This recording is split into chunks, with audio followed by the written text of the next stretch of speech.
ప్రభునందు ప్రియమైన దేవుని బిడ్డలారా, అందరికీ ప్రభువైన యేసుక్రీస్తు దివ్యనామములో ఈ రాత్రికాల శుభములు తెలియజేస్తూ ఉన్నాను.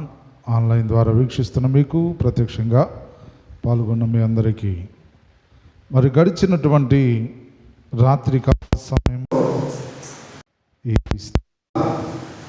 ప్రపంచ స్త్రీల దినోత్సవాన్ని బట్టి సమరయ స్త్రీని గురించి మనము ధ్యానం చేసి ఆమె అడిగిన 4 ప్రశ్నలకు సమాధానాన్ని మనము తెలుసుకున్నాం.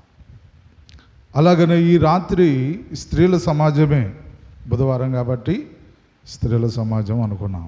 మరి నిన్న స్త్రీ గురించి చెప్పాను గనక ఆ స్త్రీ ద్వారా ఆ ప్రాంతంలో జరిగినటువంటి విశేషాన్ని ఈ రోజున ధ్యానం చేసుకుందాం. ఆ ప్రాంతంలో ఆ స్త్రీ ద్వారా జరిగిన విశేషాన్ని మనము జ్ఞాపకం చేసుకుందాం. ఒకసారి యోహాను సువార్త 4వ అధ్యాయంలో నుండి మనము లేఖన భాగం చదువుకుందాం. యోహాను సువార్త 4వ అధ్యాయము 41వ వచనం నుండి, లేకపోతే 39 నుంచి చదవండి. 39 నుంచి చదవండి. నేను చేసినవన్నీ నాతో చెప్పిన స్త్రీ యొక్క మాటలను బట్టి ఆ ఊరిలోని సమరయులలో అనేకులు ఆయన యందు విశ్వాసముంచిరి. చాలమ్మా. సమరయులలో అనేకులు ఆయన యందు విశ్వాసముంచిరి. ఎవరి వలన? నేను చేసినవన్నీ నాతో చెప్పిన వాడిని నేను చూసి తిని అని సాక్ష్యమిచ్చినటువంటి స్త్రీ మాటలను బట్టి. ఆమె గనుక ఆ సాక్ష్యము చెప్పకపోతే, నేను చేసినవన్నీ నాతో చెప్పిన, సహజంగా మన గురించి మనకు ఎవరు వచ్చి చెప్పరు. మన గురించి పక్కన వాళ్ళతో చెబుతూ ఉంటారు. మన మంచి కానీ మన చెడ్డ కానీ మనల్ని విమర్శించినా పొగిడినా అవి ఎవరి దగ్గర చేస్తారు అంటే పక్కన వాళ్ళ దగ్గర, బయట వాళ్ళతో మాట్లాడుతూ ఉంటారు. మనకు తెలియదు ఆ సంగతులు. మన దగ్గర ఏదైనా అవసరం ఉంటే మన దగ్గరకు వచ్చి ముఖస్థుతి చేస్తారు, పొగుడుతూ ఉంటారు. అబ్బో మీ అంతటోళ్ళు లేరండి అని. కానీ మన గురించి ఏదైనా లోటును చెప్పాలంటే మన గురించి మన ముందు చెప్పరు. ఎక్కడ చెప్తారు మరి అంటే మన వెనక మనం లేని సమయాన చెప్పుకుంటూ ఉంటారు, గుసగుసలు ఆడుతూ ఉంటారు. ప్రయోజనం ఏముంది? మనం ఎలాంటి వారమో, ఏం చేస్తున్నామో మన గురించి మనకంటే కూడా మనల్ని చూచే వారికి బాగా తెలుస్తుంది కనుక వారు వచ్చి మన గురించి చెప్తే మనకెంతో సంతోషం. ఒకవేళ కోపం కలగవచ్చు, కోపం రావచ్చు, కానీ మనలో ఉన్నటువంటి ఆ యొక్క లోటును సరి చేసుకునే జ్ఞానము ఈరోజు పొద్దున మనం చెప్పుకున్నాం గృహకుడికల్లో. కనుక మనల్ని మనం సరి చేసుకునేటువంటి జ్ఞానము మనకు కలగాల. జ్ఞానుల సహవాసము జ్ఞానమును కలిగించుతుంది. కాబట్టి ఈ జ్ఞానము ఎక్కడి నుంచి వస్తుంది? దేవుని యొక్క సన్నిధిలో నుండి, దేవుని యొక్క కృపను బట్టి. ఈ జ్ఞానమును మనము సంపాదించుకున్నప్పుడు మనం ఎవరో తెలుసుకోగలుగుతాం. అలాగనే ఈమంటుంది, ఆమె గురించి ఆమెకు తెలియదా? నీ గురించి నీకు తెలియదా? నా గురించి నాకు తెలియదా? తెలుసు, కానీ జనులు ఏమనుకుంటున్నారో అది తెలియదు మనకి. అందుకనే యేసుక్రీస్తు కూడా ఆయన గురించి ఆయనకు తెలుసుగా. ఆయన ఎవరో తెలుసా తెలియదా? యేసుక్రీస్తు. ఆయన అడుగుతూ ఉన్నాడు, జనులు నేను ఎవరనని అనుకుంటున్నారు? నా గురించి జనులు ఏమనుకుంటున్నారు అని శిష్యులను అడుగుతూ ఉన్నాడు. ఆయన గురించి ఆయనకు తెలుసు కదా, నేను పరలోకం నుంచి వచ్చాను, నేను తండ్రి కుమారుడను అని ఆయనకు తెలుసుగా. కానీ ఆయన ఏమడుగుతున్నాడు? నా గురించి జనులేమని అనుకుంటున్నారు. పోనీ నువ్వేమనుకుంటున్నావు, నా పక్కనే ఉన్నావు కదా అని కూడా అడుగుతూ ఉన్నాడు. కాబట్టి మన గురించి మనకు తెలుసు, కానీ జనులు ఏమనుకుంటున్నారో, అందుకని జనులు ఏమనుకుంటున్నటువంటి సంగతి ఈమెకు తెలియదా? ఈమె ప్రవర్తనను బట్టి ఈమెకు తన విషయం ఏంటో తెలియదా? తెలిసి ఉన్నప్పటికీ ముఖాముఖిగా తన హృదయం బద్దలవునట్లుగా ఖండించినట్టు కాకుండా ప్రేమతో, చెప్పుకున్నాం కదా రాత్రి వేళ, లోతైనటువంటి ఈ బావి నీరు ఎలా చేదుతావు, నీ దగ్గర ఏముంది, సాధనం ఏమిటి అంటే, ఈ లోతైన హృదయములో మన గురించి మనకు తెలిసిన సంగతులు బయటకు తెలియటం కోసం మనల్ని దూషించే మాటలు మాట్లాడటం కాదు, ద్వేషించే మాటలు మాట్లాడటం కాదు, ప్రేమతో మాట్లాడిన పలుకులే ఆయన ఆయుధము, సాధనము. అలాగనే మనుషులందరి హృదయాలలో దాగి ఉన్నటువంటి ఆ రహస్యాన్ని ఆయన ప్రేమతో తెలియజేస్తూ ఉన్నాడు. అందుకనే దేవుడు లోకమును ఎంతో ప్రేమించను. ప్రేమే ఆయన ఆయుధం, ఆయన సాధనం. మనుషుల హృదయాలలో నుండి జీవజల ధారలు ఉబుక చేయటానికి ఆయన ఉపయోగించే సాధనము ప్రేమ. అందుకని ఆమె వచ్చి చెప్తున్నది, నేను చేసినవన్నీ నాతో చెప్పిన వానిని చూచితిని అని సాక్ష్యము చెబుతూ ఉన్నది. అబ్బో నీ సంగతం మాకు తెలుసులే పావమ్మా అనలా ఎవరు కూడా. ఆయన ఎవరో చెబితే తెలుసుకోవాలా? మా కళ్ళ ముందు మాతోటి జీవిస్తూ ఉన్న నీ గురించి మాకు తెలియదా? అమ్మ పుట్టిలో మేనమాకు తెలియదా? కాబట్టి నీ వచ్చి మాకు చెప్పేది ఏంటి? నీ సంగతులు మాకు తెలియదా అంటే, మీకు తెలిసినా నాకెవరు చెప్పలేదు కదా. నేనెవరో, నా సంగతి ఏంటో మీకు తెలిసినా మీరెవరు నా దగ్గరకు వచ్చి చెప్పిన వాళ్ళు కాదు కదా, ప్రేమ చూపించిన వాళ్ళు కాదు కదా, జాలిపడ్డ వాళ్ళు కాదు కదా. ఇదిగో ఆయనైతే ఒక యూదుడయ్యుండి సమరయురాలైన నా దగ్గరకు వచ్చి నాతో ప్రేమగా మాట్లాడాడు. నా యొక్క బ్రతుకును బట్టి ఆయన జాలిపడ్డాడు. ఈ బ్రతుకులో నేను జీవిస్తే నిత్యమైనటువంటి నరక శిక్షలకు పాత్రవుతాను కాబట్టి అక్కడ నేను జీవము లేనటువంటి పరిస్థితుల్లో నరక యాతనలు పడతాను కనుక ఆ పరిస్థితులు ఉండకుండా జీవముతో జీవజల ఊటను నాకు ఇచ్చాడు. మరి మీరు ఎవరైనా ఇచ్చారా? నా శరీరాన్ని ఆశించి నా వద్దకు వచ్చి సుఖాన్ని పొందినటువంటి వారు ధనాన్ని ఇచ్చిన వారే కానీ నా కోసం నిత్య జీవం ఇచ్చిన వాళ్ళు ఎవరైనా ఉన్నారా అని ప్రశ్నించేసరికి నీ సంగతి మాకు తెలుసులే అనుకున్న వాళ్ళందరూ, అన్న వాళ్ళందరూ ముఖాలు జారేసుకోవాల్సి వచ్చింది. మరి ఇప్పుడు ఏంటమ్మా, ఏంటి పరిస్థితి అంటే, ఆయన గురించి నీవు వింటే, ఆయన చెప్పే మాట నీవు గ్రహిస్తే నీవు కూడా తెలుసుకుంటావు అనగానే ఆ సమరయ ప్రాంతములో ఉన్న అందరూ పొలోమంట యేసుకు వద్దకు వెళ్ళారు. అందరూ ఆయన దగ్గరికి వెళితే అందరిని గురించి ఆయన మాట్లాడుతూ ఉన్నారంట. ఆ వచనం చదువమ్మా.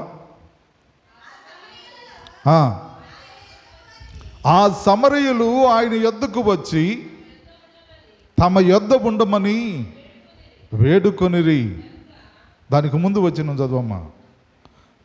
ఆయన అది ఆయన మాట వినినందున అనేకులు నమ్మి ఆ స్త్రీని చూచి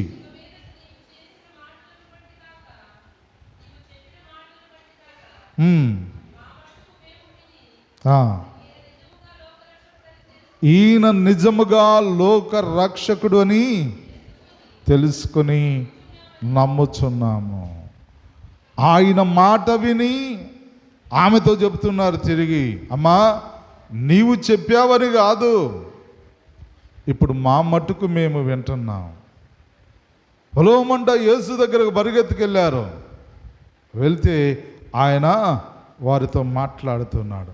ఆయన మాటలు విన్నవారు బ్రతిమలాడుతున్నారు, అయ్యా మాతో పాటే ఉండు నాయన, మా దగ్గరే ఉండయ్యా, ఈ మాటలు మాకు కావాలయ్యా.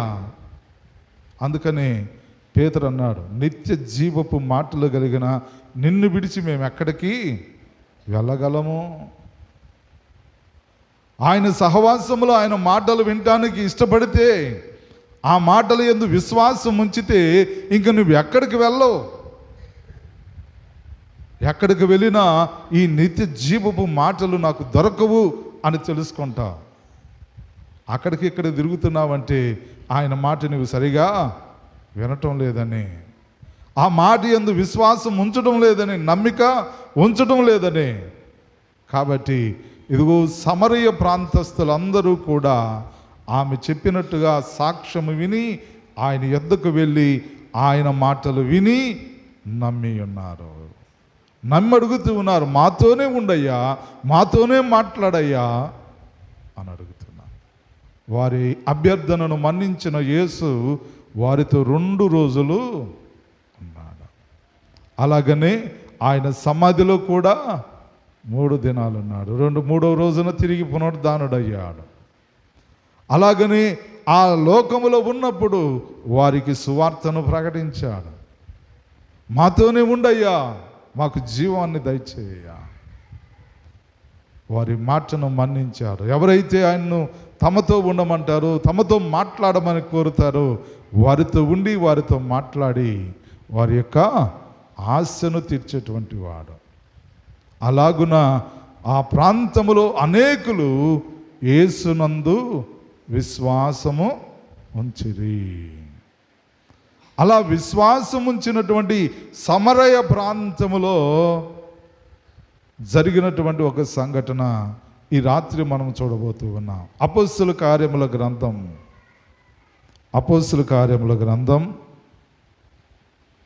8వ అధ్యాయము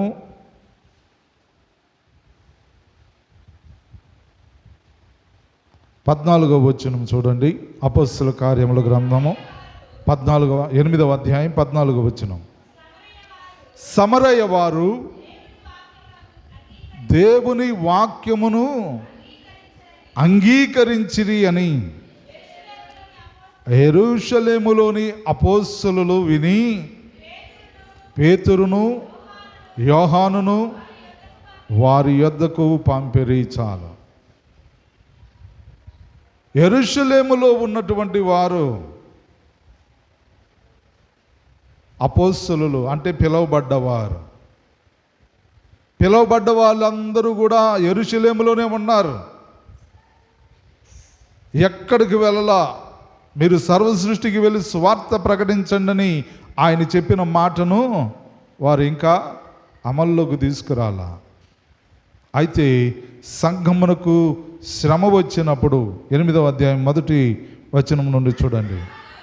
ఆ కాలమందు యెరూషలేములోని సంఘమునకు గొప్ప హింస కలిగినందున అపోస్తలులు తప్ప అందరూ యూదయ సమరయ దేశాలకు చెదిరిపోయిరి. చూసారా? అపోస్తలులు తప్ప అందరూ కూడా, అనగా యేసునందు విశ్వాసం ఉంచినటువంటి వారందరూ గలిలయ సమరయ ప్రాంతాలకు చెదిరిపోయారంట. అలా చెదిరిపోయిన వారు దేవుని యొక్క మాటలను వారు ప్రచురం చేస్తున్నారు. అపోస్తలులు అంటే పిలువబడ్డవారు, దేవుని కుమారుడైన యేసుక్రీస్తు ద్వారా పిలువబడ్డవారు. పిలువబడ్డవారు ఏం చేస్తున్నారు? ఎక్కడికి పోకుండా అక్కడే ఉన్నారు, యెరూషలేములోనే. బయటికి వెళ్తే ఏం చేస్తారు? భయం. అయితే విన్నవారు, విశ్వసించిన వారు చెదిరిపోయారు.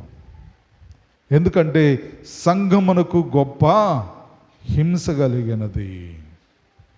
ఎవరా యేసు ప్రభుని నమ్ముకుంది అంటూ సౌలు బయలుదేరాడు. ఆయన ఇంటింటా జొచ్చి ఇంటిలో యేసును అంగీకరించిన వారిని బయటికి లాక్కొచ్చి చెరసాలలో వేయించు సంఘమును పాడు చేయించు ఉండెను. ఏ సంఘం అండి? ఈ సంఘానికి ఏమైనా పేరుందా? మరి సంఘం పరిశుద్ధాత్మ దేవుడు రాయించాలిగా, ఇది క్రీస్తు సంఘమును పాడు చేయుచున్నాడు ఇది అని. కాదు. సంఘము అంటే ఎక్కడ నలుగురు కూడుకుంటే అది సంఘం. యేసునందు విశ్వాసముంచిన వారు సంఘము అని పిలువబడ్డారు. అంతే తప్ప అది క్రీస్తు సంఘము, యేసు క్రీస్తు సంఘము, యేసురాజు సంఘం, ఏదో సంఘం అనలా, బ్యాప్టిస్ట్ సంఘం, లూథరన్ సంఘం అనలా. గుర్తుపెట్టుకోండి, ఇలాంటి తప్పుడు బోధల వైపు మళ్ళా వాకండి. సంఘము, సమూహము, యేసునందు విశ్వాసం ఉంచిన వారికి శ్రమ కలుగుతూ ఉంది. అలాంటి సంఘాన్ని సౌలు హింసిస్తూ ఉన్నాడు. అలాంటి పరిస్థితుల్లో ఇదిగో ఫిలిప్పు సమరయ ప్రాంతానికి వెళ్ళిపోయాడు. ఆ సమరయకి చెదరగొట్టబడిన జనులలో ఇదిగో ఇతడు కూడా ఉన్నాడు. ఆ ప్రాంతంలో ఈ స్త్రీ యేసుక్రీస్తు గురించి ముందు విని అనేకులకు సాక్ష్యం ఇచ్చింది. ఆయన యందు విశ్వాసం ఉంచారు. అలా విశ్వాసం ఉంచి నమ్ముకున్న వారు మార్గమును తెలియక అయోమయ స్థితిలో ఉంటూ ఉన్నారు. ఎందుకంటే వారి మధ్య 2 రోజులే ఉన్నాడు, చెప్పాడు, వెళ్ళిపోయాడు. వారిని విడిచిపెట్టి ఇంకా నడిపించే నాయకుడు ఎవరు? అయోమయ స్థితిలో ఉన్నారు. మరి ఏంటి పరిస్థితి అనుకుంటుంటే ఎవడో ఒకడు వచ్చాడు, తానే ఒక గొప్పవాడిగా పరిచయం చేసుకున్నాడు. అతడి పేరు సీమోను. ఎందుకని అంటే స్వబుద్ధి కోసం, స్వలాభం కోసం యేసునందు విశ్వాసం ఉంచిన వారిని విభ్రాంతిపరుస్తూ గొప్ప గొప్ప సూచక్రియలు చేయించు వారందరినీ తన తట్టు తిప్పుకోవటం మొదలుపెట్టాడు. యేసు వైపు చూచిన వారిని ఇతడు ఏం చేస్తున్నాడు? తన వైపు తిప్పుకుంటున్నాడు. ఇతడు చేసేటువంటి గారడి పనులను బట్టి, అద్భుతాలు, ఆశ్చర్యకార్యాలని అందరూ ఆశ్చర్యం చెందుతూ అబ్బో ఇతను గొప్పవాడండి అనుకుంటూ ఉన్నారు. అలాంటి పరిస్థితుల్లో ఫిలిప్పు వెళ్ళి యేసును గురించి చెప్తూ ఉంటే, అయ్యా ఒకప్పుడు మేము విన్నామయ్యా యేసును గురించి, కానీ మళ్ళీ మాకు ఆయన గురించి విషయాలు చెప్పేవాళ్ళు లేరు అని ఆయన మాటలు వినటం మళ్ళీ మొదలుపెట్టారు. ఫిలిప్పు ద్వారా విశ్వాసంలోకి వస్తూ ఉన్నారు, విశ్వసిస్తూ ఉన్నారు, బాప్తిస్మము పొందుతూ ఉన్నారు. అలా బాప్తిజం పొందుతూ ఉండి విశ్వాసులైనటువంటి వారు, యేసును ఎరిగిన వారు ఈ సమరయ ప్రాంతంలో ఉన్నారని తెలుసుకొని యెరూషలేము నుండి పేతురు బయలుదేరి వచ్చాడు.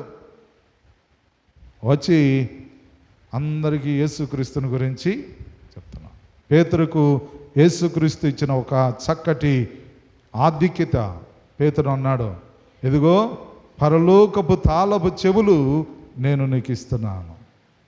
నువ్వు ఎవరికైతే తాళం అందిస్తావో వారు లోపలికి వస్తారు, ఎవరినైతే లోపలికి రాకుండా అడ్డుపడి తాళం వేస్తావో వారు బయటే ఉండిపోతారు.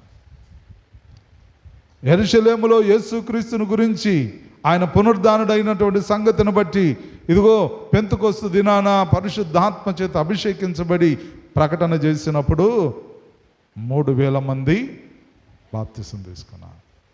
వారికి తాళం తీశాడు. పెంతెకొస్తు దినాన 3,000 మంది వచ్చేసారు. తదుపరి మళ్ళీ ప్రకటన చేశాడు, మళ్ళీ ఒక 5,000 మంది వచ్చేసారు.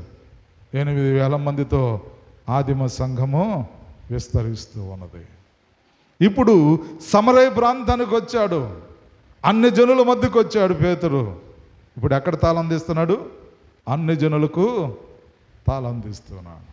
వారు యేసునందు విశ్వాసం ఉంచారు, యేసుక్రీస్తును నమ్మారు. అయితే నమ్మి బాప్తిసం పొందినవాడు పరిశుద్ధాత్మను వరముగా పొందుకోవాలా. పరిశుద్ధాత్మ వారు పొందుకోలేదంటే బాప్తిసం మాత్రము పొంది ఉన్నారంటున్నాడు. పేతురు వచ్చి వారి మీద చేతులు ఉంచగా వారు పరిశుద్ధాత్మను పొందిరి. వారి చేతులు ఉంచితే పరిశుద్ధాత్మ వారి మీదకి దిగి వచ్చాడు. అనగా చేతులుంచి ప్రార్థన చేస్తూ ఉన్నాడు. ఊరక చేతులు పెడితే కాదు, వారు ఉంచిన విశ్వాసమును బట్టి వారి గురించి ప్రార్థన చేస్తే పరిశుద్ధాత్మ దేవుడు వారికి వస్తూ ఉన్నాడు. అంతకుముందు ఫిలిప్పుతో పాటు ఇదిగో గారడీ చేసేవాడు, అద్భుతాలు ఆశ్చర్యాలు చేసేటువంటి వాడు అనుభవించిన సీమోను కూడా ఉంటూ ఉన్నాడు. ఒక్కసారి ఆ మాట చూద్దాం. 9వ వచనం.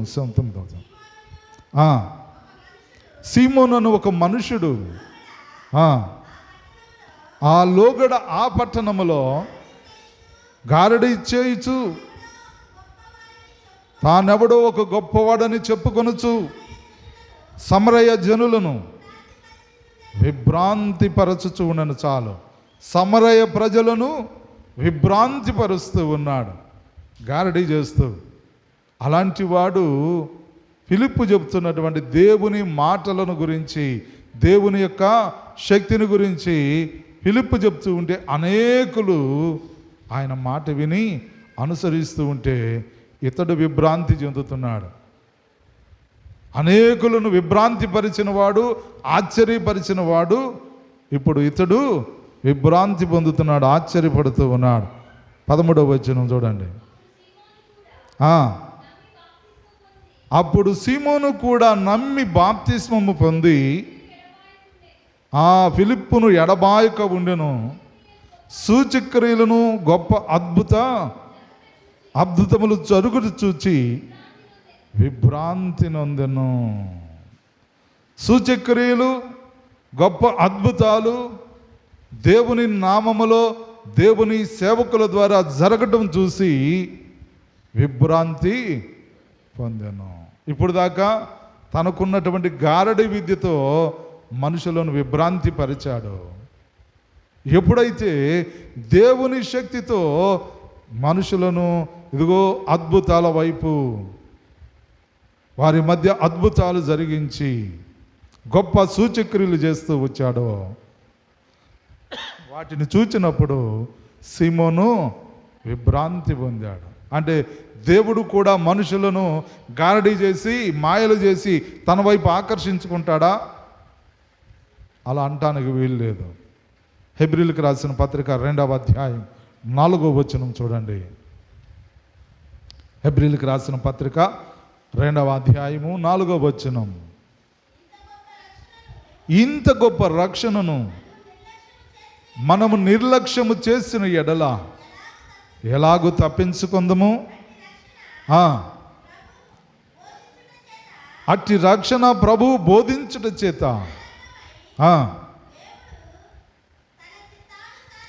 దేవుడు తన చిత్తానుసారముగా సూచక్రియల చేతను మహత్కార్యముల చేతను నానా విధములైన అద్భుతముల చేతను వివిధములైన పరిశుద్ధాత్మ వరములను అనుగ్రహించుట చేతను వారితో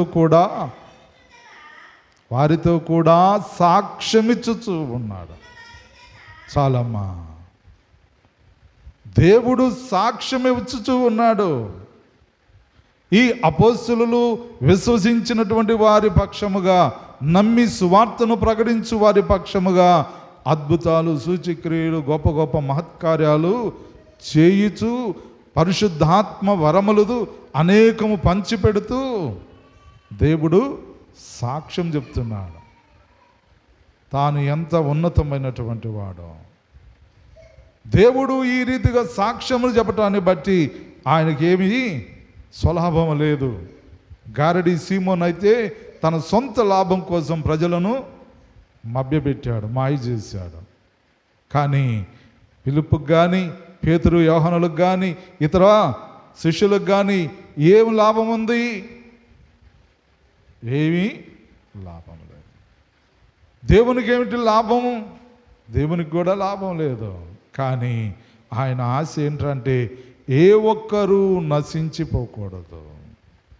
తన పోలిక తన స్వరూపమైన ఏ మనిషి నశించడం ఆయనకి ఇష్టం లేదు గనక ఆయన ప్రేమతో సాక్ష్యం చెప్తున్నాడు. తన మహత్యాన్ని, తన ఔన్నత్యాన్ని, తనకున్నటువంటి బాహుబలిని, శక్తిని ఈ కార్యాల ద్వారా చూపిస్తూ ఉన్నాడు. మరి ఇట్టి కార్యాలను చూస్తూ విభ్రాంతి పొందినటువంటి ఈ సీమోను అనబడిన వాడు మనస్సు మార్పు లేకుండా ఫిలిప్పు దగ్గర అయితే బాప్తిసం తీసుకున్నాడు, కానీ మనస్సు మారలా. అందుకని ఇక్కడ అంటున్నాడు, ఇదిగో 21వ వచనం, 21 నీ హృదయము దేవుని ఎదుట సరైనది కాదు కనుక నీ కార్యములలో నీకు పాలు పంపులు లేవు. చాలమ్మా, తర్వాత వెళ్దాం. ఈ కార్యములో నీకు పాలు పంపులు లేవు. ఏ కార్యము అంటే ఈ అద్భుత ఆశ్చర్య కార్యాలు చేయగలిగే కార్యం. దేవుని వలన ఈ స్వస్థతలు అద్భుతాలు చేసేటువంటి పనిలో నీకు పాలు లేదు. ఎందుకు అంటే నీ మనస్సు మంచిది కాదు. దురాశ ఇంకా నీలో ఉంది, దుర్లాభాపేక్ష నీలో ఇంకా ఉంది. పరిశుద్ధాత్ముడు దిగి రావడం చూసినటువంటి ఇతనేమనుకున్నాడు, ఇదిగో డబ్బు మూట తీసుకొచ్చాడు, అయ్యా నా గురించి కూడా ప్రార్థన చేయండి, నేను కూడా ప్రార్థన చేస్తే పరిశుద్ధాత్మ శక్తిని పొందుకొని అనేకులు ఎదుట సాక్షిగా ఉండాలి అని బ్రతిమలాడుకుంటే మంచిగా ఉండేది మనసు. కానీ అతడు లాభమును ఆపేక్షించిన వాడు గనుక గబక్కన వెళ్ళి డబ్బు తీసుకొచ్చి వారి ఎదుట పెట్టి, నాకు పరిశుద్ధాత్మను అమ్మండి, నాకు కూడా ఆ శక్తిని అమ్మండి అని అడుగుతూ ఉన్నా. కొనుక్కున్నవాడు ఏం చేస్తాడు? తిరిగి అమ్మటానికి లాభం చూసుకోకుండా ఇస్తాడా? ₹1 ₹10 లాభం వేసుకోవాలి కదా. అలాగో అతను అనుకుంటున్నాడు, ఇంతకు కొని అంతకు అమ్ముకుందాం, వచ్చింది లాభం సంపాదించుకుందాం అనుకుంటున్నాడు. పరిశుద్ధాత్మ లాభాపేక్షకు అమ్ముడు పోయేది కాదు, వచ్చేది కాదు. మారు మనసుతో పశ్చాత్తాప హృదయముతో ప్రార్థించి సంపాదించుకునేది, నిస్వార్థముతో దేవుని గురించి ప్రకటన చేయడానికి సిద్ధపడితే అనుగ్రహించబడేది పరిశుద్ధాత్మ. ఆ పరిశుద్ధాత్మ వరాలతో దేవుడు సాక్ష్యం ఇస్తా ఉన్నాడు. మరి రాత్రి వేళ మనను కూడా అలాగ ఉండాలని పరిశుద్ధాత్మ దేవుడు హెచ్చరిక చేస్తూ ఉన్నాడు. ఈ సీమోను హృదయము దేవుని ఎదుట సరిగా లేదు. కాబట్టి ఈ కార్యాల్లో నువ్వు బాప్తిసమే తీసుకుంటే తీసుకున్నావు గాక, నువ్వు స్వార్థముతో దేవుని సహవాసంలో ఉన్నావేమో, స్వార్థంతో దేవుని గురించి సహవాసంలోకి వస్తున్నావేమో. కానీ ఇటువంటి స్వార్థ బుద్ధి దేవుని సహవాసానికి పనికిరాదు. అందుకని నీ హృదయము దేవుని ఎదుట సరిగా లేదు. చదువమ్మ, కంటిన్యూ చేయి ఆ వాక్యం. కాబట్టి ఈ నీ చెడుతనము మానుకొని మారు మనస్సు పొంది ప్రభువును వేడుకో. చాలమ్మా, మారు మనస్సు పొంది ప్రభువును వేడుకో. అదేందయ్యా, నేను మారు మనసు పొందే కదా బాప్తిసం తీసుకున్నాను, ఫిలిప్పుతో తిరుగుతుంది, ఫిలిప్పుతో ఉంటుంది, మారు మనసు పొందేగా. మారు మనసు పొందావు కానీ అనుకుంటున్నావు పొందానని, కానీ నీ మనసు దేవునికి ఇష్టముగా లేదు. ఈ రాత్రి వేళ బాప్తిసం తీసుకున్న నీవు దేవునికి ఇష్టంగా ఉన్నావా? లేదు బాప్తిసం తీసుకున్నాను అనుకుంటున్నావా? ఒకసారి పరిశీలన చేసుకో. అలాగున హెచ్చరిక చేయబడ్డప్పుడు ఇదిగో ప్రభువును వేడుకో. అప్పుడు దేవుడు ఒకవేళ నిన్ను కనుకరిస్తాడేమో. పేతురు అంటున్నాడు, పేతురు చెప్తున్న మాట, నీ మనసు మంచిది కాదు, అయినప్పటికీ దేవుణ్ణి వేడుకో. దేవుణ్ణి వేడుకుంటే నిన్ను కరుణిస్తాడేమో. చదువమ్మా మాట.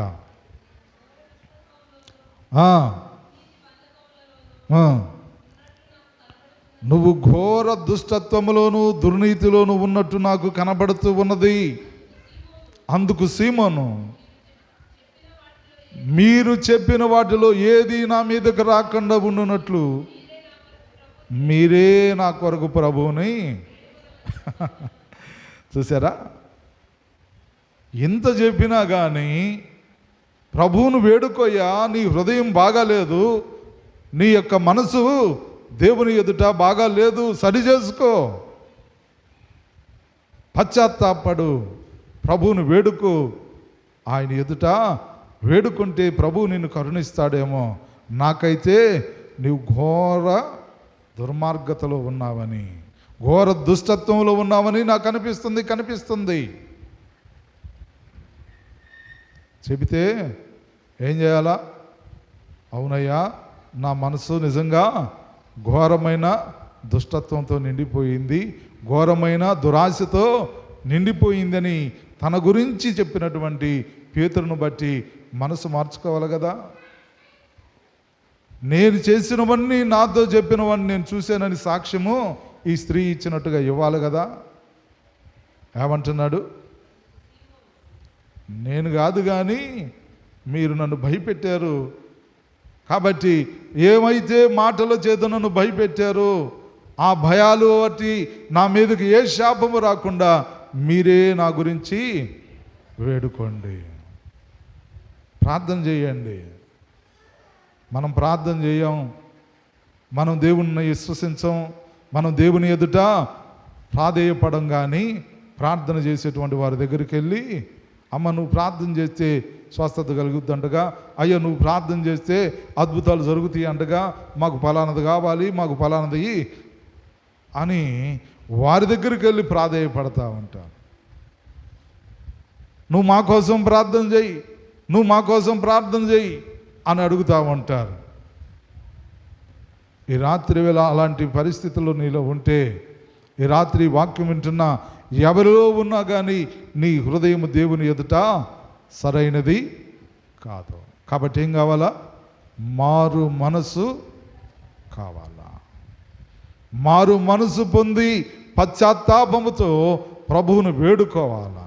ప్రభువా నన్ను క్షమించయ్యా, నేను బాప్తిసం తీసుకున్నాను అనుకున్నాను, మారు మనసు పొందాను అనుకుంటున్నాను, కానీ ఇంకా నేను నా దుష్టత్వంలోనే ఉన్నాను, ఇంకా నేను నా దుర్మార్గతలోనే జీవిస్తూ ఉన్నాను, దయతో క్షమించయ్యా అని పశ్చాత్తాపంతో వేడుకోవాలా.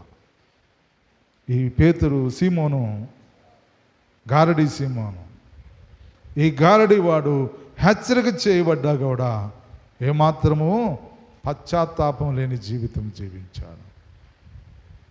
ఆనాడు తనేంటో తెలియజెప్పినప్పుడు తనను తాను సరిచేసుకున్న ఈ సమరయ స్త్రీ ఆ సమరయ ప్రాంతంలో ఇచ్చిన సాక్ష్యాన్ని బట్టి సమరయులు అనేక మంది మారు మనసు పొందారు, పశ్చాత్తాపముతో దేవుని యొక్క వరాలు పొందుకుంటూ ఉన్నారు, ఆత్మ సంబంధమైన వరాలతో అభిషేకాన్ని పొందుతూ ఉన్నారు, పరిశుద్ధాత్మ అభిషేకాన్ని వారు పొందుకున్నారు.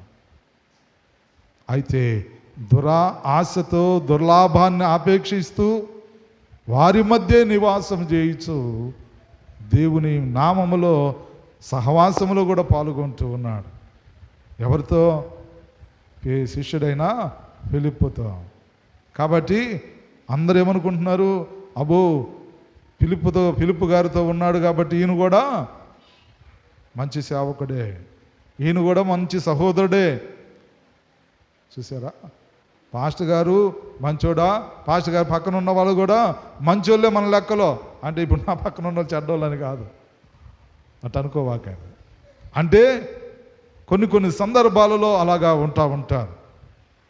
పాస్టర్ గారితో పాటే ఉంటారు. కొన్ని సందర్భాల్లో యూత్ని మేము గ్యాదర్ చేసినప్పుడు యూత్ వాళ్ళు మాతో పాటు ఉంటారు, మా దగ్గరే ఉంటారు, కానీ వాళ్ళు చేయాల్సినవి చేస్తూ ఉంటారు. ఏంటంటే వయసు ప్రభావం అదని సర్ది చెప్పుకోవాల్సి వస్తుంది. నిజంగా మారు మనసుకు పొంది ఉంటే, వాక్యానుసారంగా జీవిస్తే లోక సంబంధమైనగా అలాంటి కార్యాలు చేస్తారా? చేయలేరు. అలాగే ఫిలిప్పుతో పాటు విశ్వాసిగా ఉన్నప్పటికని అతని అంతరంగము మార్పు లేదు.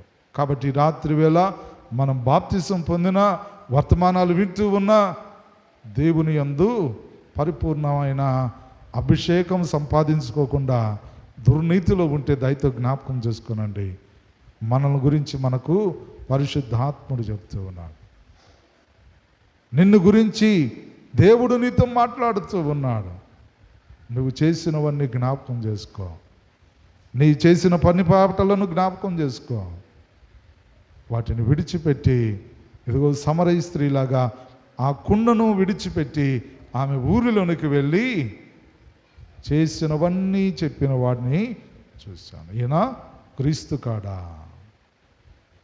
అలాగే నీవు కూడా, నేను కూడా, మన అందరము కూడా ఆయన మాటలను బట్టి సాక్షులుగా ఉండాలా. అనేకులను దేవుని వైపు నడిపించి ఆత్మ సంబంధమైన వరాలతో నింపబడేవారిగా చేయాలా. దేవుడు అటు కృప దయచేయును గాక. ఆమేన్. ప్రార్థన చేసుకుందాం. కృపాసత్య సంపూర్ణమైన మా ప్రియ పరలోకపు తండ్రి, మీ పరిశుద్ధ పాదములకు వందనాలు, స్తుతులు, స్తోత్రాలు చెల్లిస్తున్నాము నాయన. ఈ రాత్రికాల సమయంలో విత్తిన వర్తమానం బట్టి వందనాలు. అవును తండ్రి, ఆయన ఆ రోజున సమరయ ప్రాంతంలో సమరయ స్త్రీ ఏ రీతిగా అయితే నాయన నీ సహవాసములు నిలిచి నీ మాటలతో నీ ప్రేమతో తనేంటో తెలుసుకొని తండ్రి తన పాపపు జీవితాన్ని విడిచిపెట్టి అనేకులకు సాక్షిగా నిలిచి ఉన్నది. ఆ అనేకులు నీ యందు విశ్వాసం ఉంచారు. అయితే లోక సంబంధమైన లాభాపేక్ష కలిగిన వాడు అతని వైపు తిప్పుకున్నాడు నాయన. ఇదిగో తండ్రి, మరి నాయన వారు అటు మార్గంలోనికి వెళుచు ఉండగా నీ సేవకుడు ఫిలిప్ తండ్రి సువార్తను ప్రకటించాడు.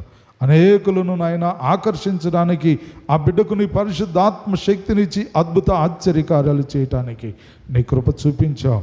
ఆత్మ వరాలతో అభిషేకించావు. ఆ రీతిగానే ప్రభా, ఇదిగో తండ్రి, మేము కూడా నాయన లోకములో తండ్రి పాప సంబంధమైన జీవితాలు జీవిస్తుంటే దయతో క్షమించి మమ్మల్ని కూడా మీ ఆత్మ వరాల చేత అభిషేకించండి నాయన. అనేకులు మార్గము తప్పి తిరుగుతున్నటువంటి వారికి మార్గ నిర్దేశకులుగా నిలబెట్టమని జ్ఞాపన చేయించున్నాం. ఆ రీతిగా ప్రభా, ఎంతమంది అయితే బిడ్డలు ఇదిగో తండ్రి నిజంగా మారు మనసు పొంది పశ్చాత్తాప్తులై నిన్ను ఘనపరచడానికి సిద్ధంగా ఉన్నారో అటు వారందరినీ మీ హస్తాలకు అప్పగిస్తున్నాం. సీమోను ఇదిగో గారడి వాడి వలె, ఇది ఏమి మాకు తెలియదు, నాకేమి కాదు, మీరే నా కోసం వేడుకోనండి అని చెప్పినట్లుగా కాకుండా ఇదిగో దేవుని యొద్దకు చేరి పశ్చాత్తాపంతో మారు మనసు నిమిత్తమై విజ్ఞాపన చేసి తమ పాపాలను ఒప్పుకొని విడిచిపెట్టడానికి సిద్ధపడ్డ వారందరినీ నీ హృదయంలో నింపండి నాయన. నీ ఆత్మతో అభిషేకించమని ప్రార్థిస్తున్నాం ప్రభా. ఈ రాత్రి వేళ ఈ వాక్యముని ప్రార్థనతో ఏకీభవిస్తున్న ప్రతి నీ బిడ్డను మీ హస్తాలు దీవించి బలపరచమని యేసయ్య నామములో అడిగి వేడుకొంచున్నాము తండ్రి. ఆమేన్. అందరికీ వందనాలండి.